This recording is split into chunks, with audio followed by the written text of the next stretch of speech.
For most of my life, I have watched people make the same mistake with money. They confuse a larger number with a better outcome. That error shows up everywhere. It shows up in investing. It shows up in business. It shows up in career decisions. And it shows up very clearly in retirement, especially in the way people think about Social Security. Most people are taught one sentence and then told to stop thinking, wait until 70. Wait because the checks are bigger. Wait because bigger must be better. On the surface, that sounds sensible. If you delay, your monthly benefit rises. If you claim at 62, you accept a smaller monthly check. So the story becomes simple. Delay is discipline. Early filing is a mistake. Later is smarter. Earlier is weaker. I do not like simple stories when the real world is not simple.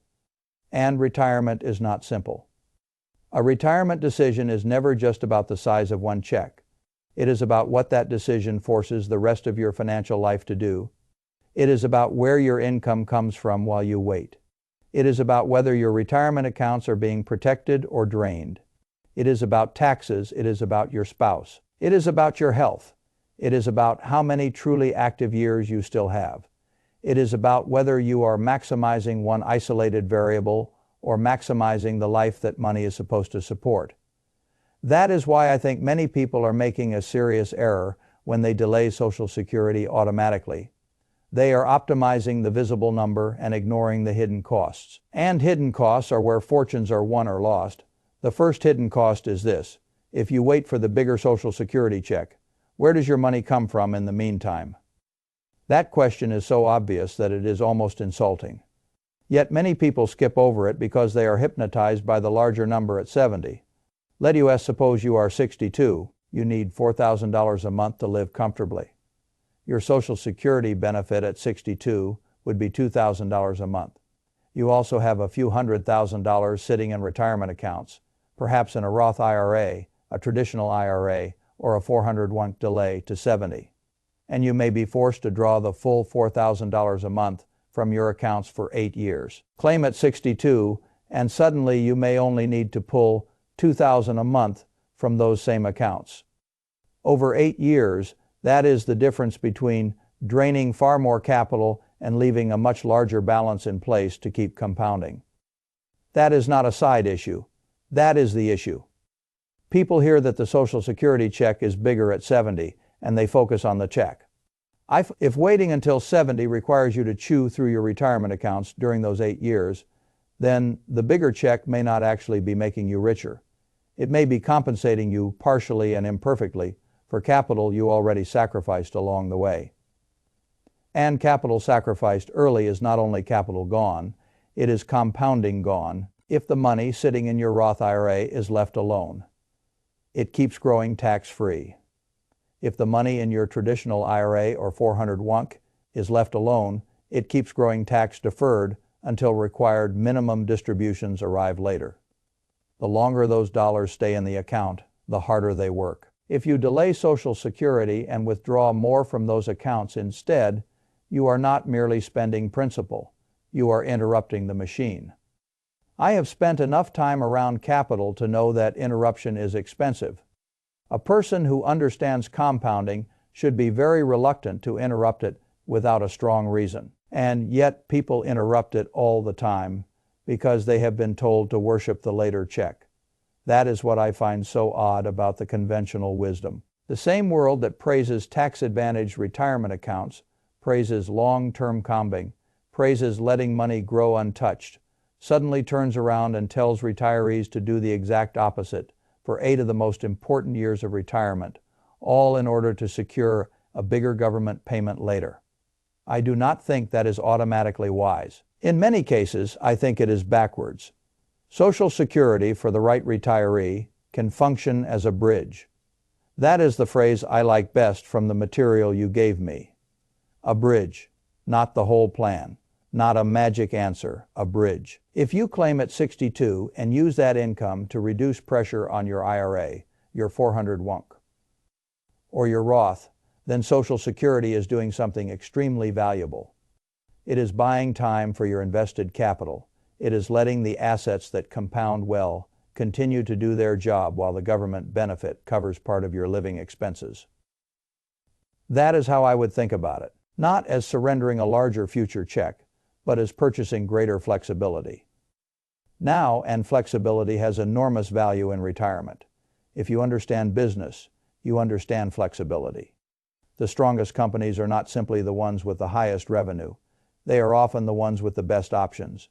They can survive bad years. They can redeploy capital. They can wait when others are forced to sell. Retirees are not so different. The retiree whose Social Security begins earlier may preserve more optionality across the entire household balance sheet than the retiree who delays and strips down tax-advantaged accounts while waiting for age 70. The second hidden cost is taxes. People love to discuss the gross size of the check and ignore the after-tax reality of the check. I have never found that especially intelligent. What matters is not what arrives. What matters is what stays. Social Security benefits are not taxed automatically like wages. Whether they are taxed depends on your other income, your provisional income, the account withdrawals surrounding them, and the timing of when benefits begin.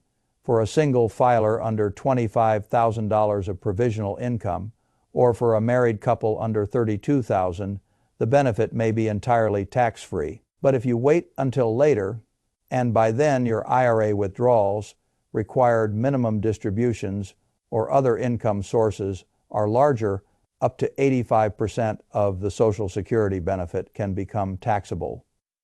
That is a very important point. A smaller check received in a lower income year may, in practical terms, be worth more than a larger check received in a later year, when the tax bite is sharper. This is one of the places where retirement planning separates people who think in slogans from people who think in systems. The slogan says bigger later. The system says maybe. But what is the after-tax result inside the full household picture?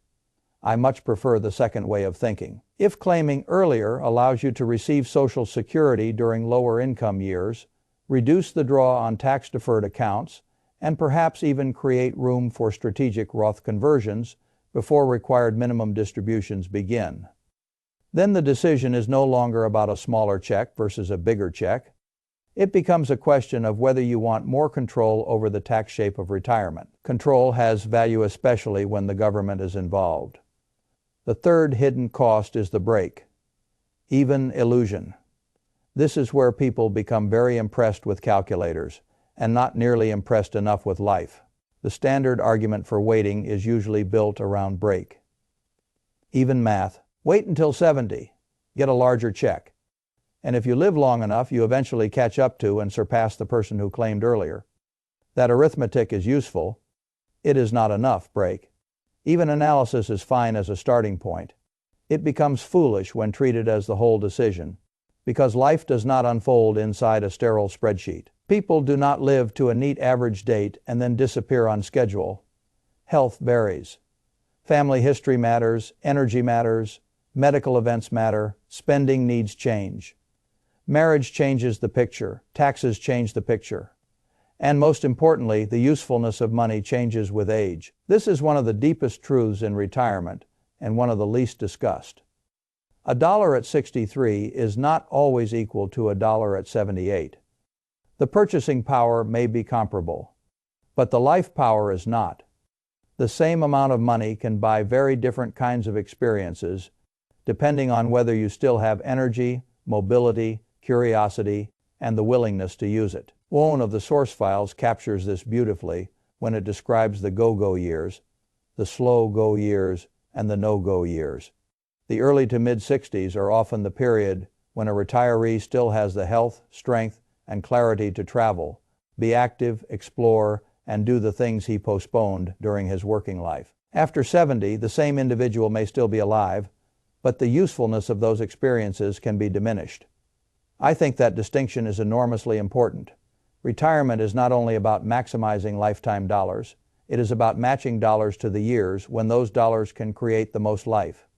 If you make it to 95 in full health, then yes, delaying may look splendid in hindsight. But if the years from 62 to 70 are your strongest retirement years, then the decision to wait should not be judged only by whether the cumulative checks become larger later. It should also be judged by what you gave up, what strain you placed on your accounts while waiting, and whether more money later compensated you for less freedom earlier. Most people do not ask that question. I think they should. The fourth hidden cost is mortality risk, and I do not apologize for mentioning it. Retirement planning that pretends mortality is too uncomfortable to discuss is not planning. It is theater if family history, current health conditions, or medical realities suggest you may not reach 80 or beyond. Then waiting is not automatically prudent. It may actually be the riskier choice if the break-even age is somewhere in the late 70s or early 80s and your own realistic odds of getting there are lower than average. Then the celebrated bigger check at 70 may never have enough time to justify the years you spent waiting for it. That is not pessimism. That is arithmetic attached to reality. People have no trouble buying life insurance based on mortality tables.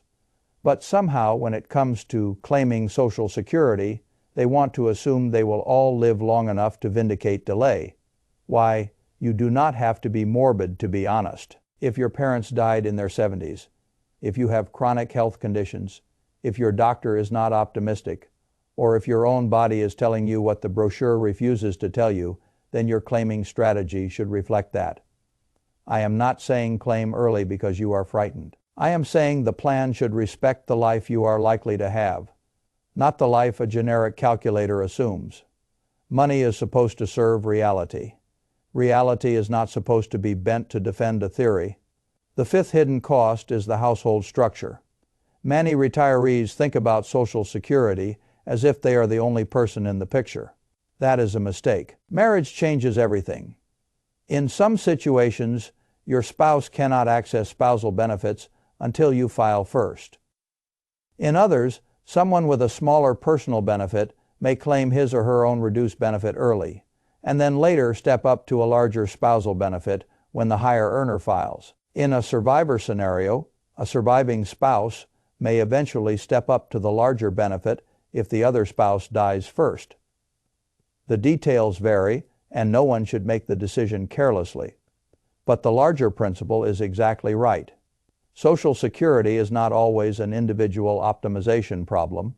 Often it is a family cash flow problem. A retiree who focuses only on his own check may miss the fact that filing earlier unlocks income for the household sooner, or that a lower-earning spouse can begin receiving something meaningful now and then, step up later, or that delaying one spouse's benefit may be more sensible than delaying both. In a marriage, the objective is not to win an argument with a calculator. The objective is to build the strongest household outcome across both lives, not just the neatest formula for one person.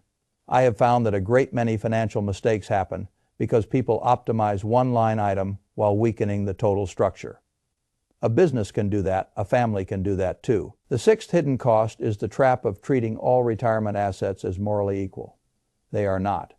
A Roth IRA is not the same as a traditional IRA. A tax-free compounding vehicle with no required minimum distributions is not the same as an account that will eventually be forced into taxable distributions under current law.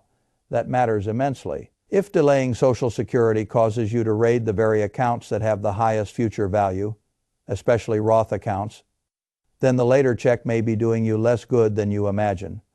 The dollars inside a Roth are unusually precious because of what they can become if left alone. In some cases, I would much rather protect the Roth and accept the earlier Social Security check than postpone the government benefit and nibble away at the most valuable compounding capital in the household. Again, this is not ideology, it is prioritization. The seventh hidden cost is psychological, and this one is not in the calculators at all. Waiting feels virtuous. That alone makes it dangerous.